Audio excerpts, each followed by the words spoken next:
Hello, you're watching New Vision TV News with me, Ruth Naseje. We broadcast from the New Vision newsroom. We're going to take a look at the news around Uganda, around East Africa, around the world.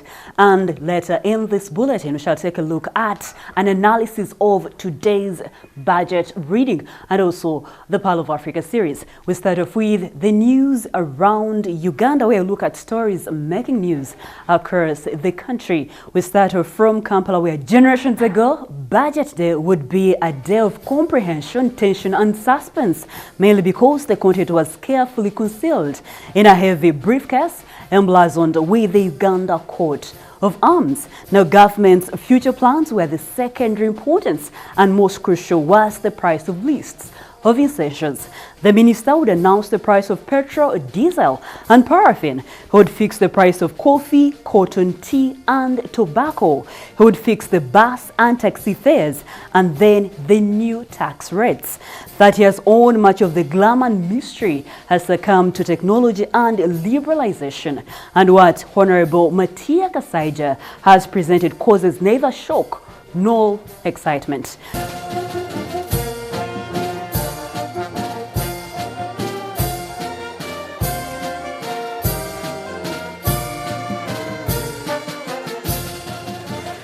In accordance with the Article 155 Part 1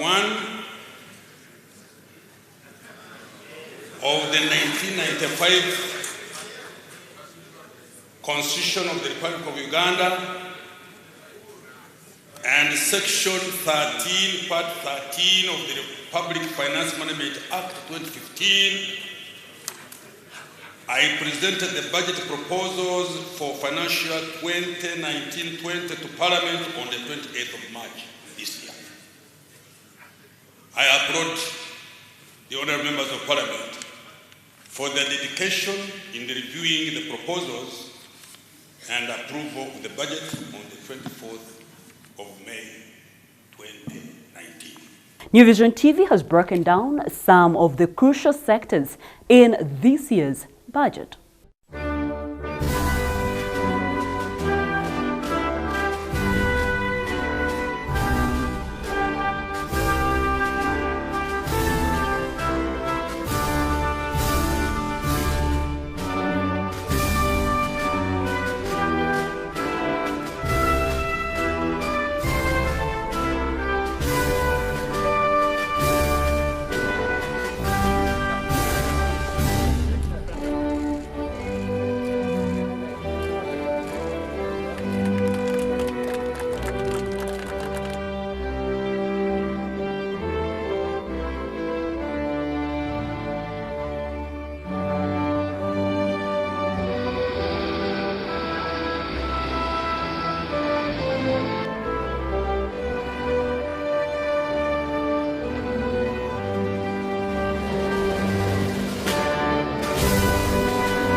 insisted on this because it's good for the minister to come here and read budget.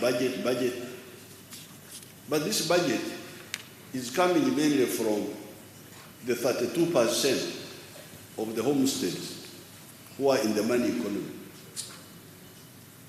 The 68%, the ones I told you about the other time, those don't contribute to this budget. They consume, yes, because they take medicine, they take what, but they don't contribute. But those 68% are people whom you can influence. You should not go on with that disequilibrium, because this is 68% of the homesteads. They are under you. They are the ones who vote for you.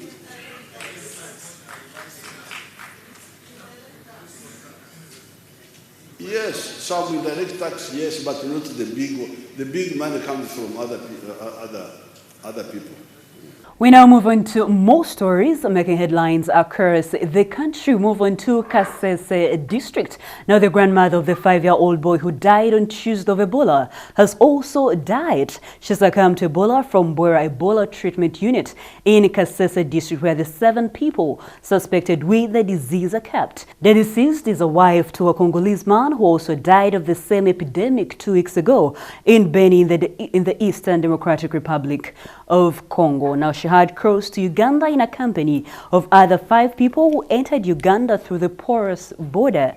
Health Minister Jane Ruth Achengo on Tuesday announced the vaccination of health workers that will begin this Friday. This is with support from the World Health Organization and the Center for Disease Control. Ebola is not new to Uganda. Since 2000, Uganda has had 5 Ebola outbreaks, the last being in 2012, and has been able to combat the disease. The outbreak, declared in August, has recorded more than 2,000 Ebola cases in Eastern DR Congo. Now 2/3 have been fatal.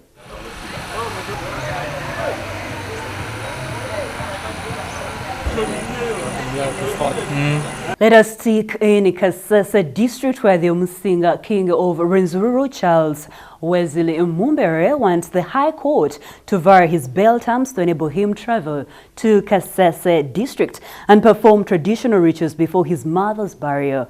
The Rwenzururu Queen Mother, Christine Bira Mukirania, 85 years, died at Kilemba Hospital in Kasese on Tuesday. She had been admitted to the hospital about 3 months earlier. MUMBERE is facing terrorism, murder and treason charges, among others, before the International Crimes Division of the High Court. Now, the charges stem from the 2016 clashes between security forces and Rwenzururu loyalists, in which over 100 people died. Moving on to Hoima district, now several homes were on Monday and Tuesday swept away and business paralyzed around Fort Portal town following a downpour that burst the banks of River MPANGA. The road linking Kabudaire Market to Fort Portal town was on Tuesday evening cut off after the floods overran the river near St. Charles Suranga Catholic Church.